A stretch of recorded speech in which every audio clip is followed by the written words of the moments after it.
It was one of the most nauseating images of the Trump 2.0 inauguration. The tech bro billionaires celebrating the victory that their money brought them, grinning from ear to ear at the tax savings and reductions in regulations that will make them even richer. Jeff Bezos and his new hottie were there, as Mark Zuckerberg can attest. Well, that was yesterday. Today is today, and one of those tech bros just stabbed Trump in the back. Jeff Bezos worked hard on Trump's victory. He not only gave money, but gutted the integrity of the Washington Post, and in the process, helped normalize the 34 times convicted pathological narcissist with clear signs of dementia.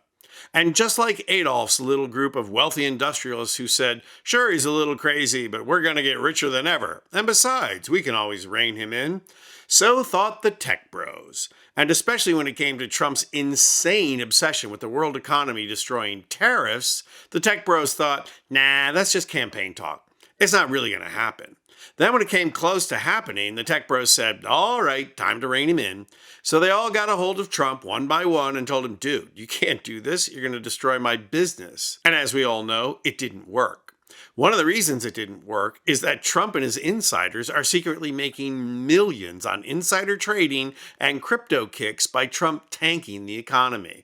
On top of it, Elon's losses are more than being made up for by gutting regulatory agencies for which he was on the hook for billions in fines and penalties. So without Elon weighing in heavily, the tech bros found themselves in the same place as farmers and truckers who faithfully voted for Trump. Absolutely screwed. Now, as it is, they were already losing money by people abandoning them. Jeff Bezos has seen Amazon stock and Amazon sales go down, but Trump's tariffs are just wrecking them. And since Bezos just found out the hard way that he can't rein in Mango Mussolini, he's doing the next best thing. He betrayed him.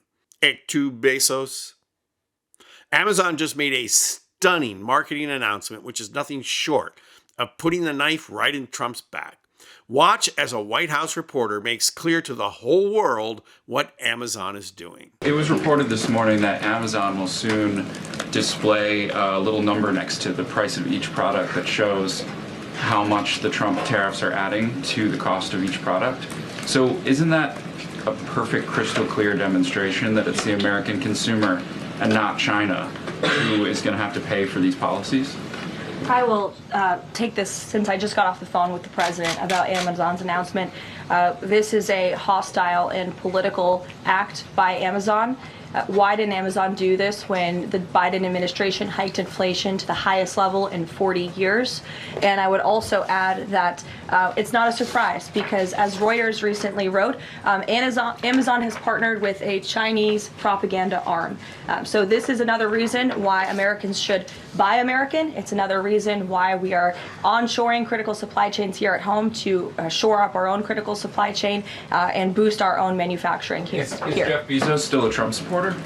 Look, I will not speak to the president's relationships with Jeff Bezos, but I will tell you that this is certainly a hostile and political action by Amazon and Secretary. Now, clearly the White House was ready with their counterattack. The average pass rusher in the NFL cannot shuck linemen as quickly as Christian Caroline Leavitt just heaved Secretary Bessent off the podium so that she could unleash her faux outrage and venom. And where would a defense on Trump be without an attack on Biden? Everyone in the free world with an ounce of global and economic awareness knows that Biden managed inflation in the U.S. better than any country in the world. And yet, here's Leavitt with her blame Biden rhetoric. It's getting old, Caroline, even older than your husband.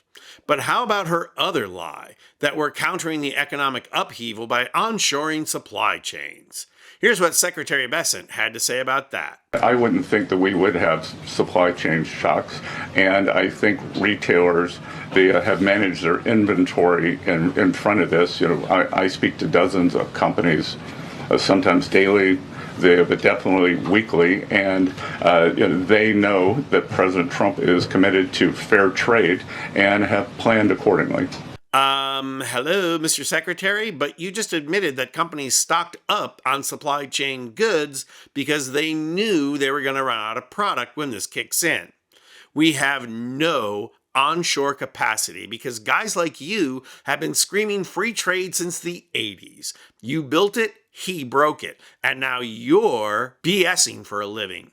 Not the dream job you thought it was going to be, is it? You thought you were going to manage monetary policy. That's so cute.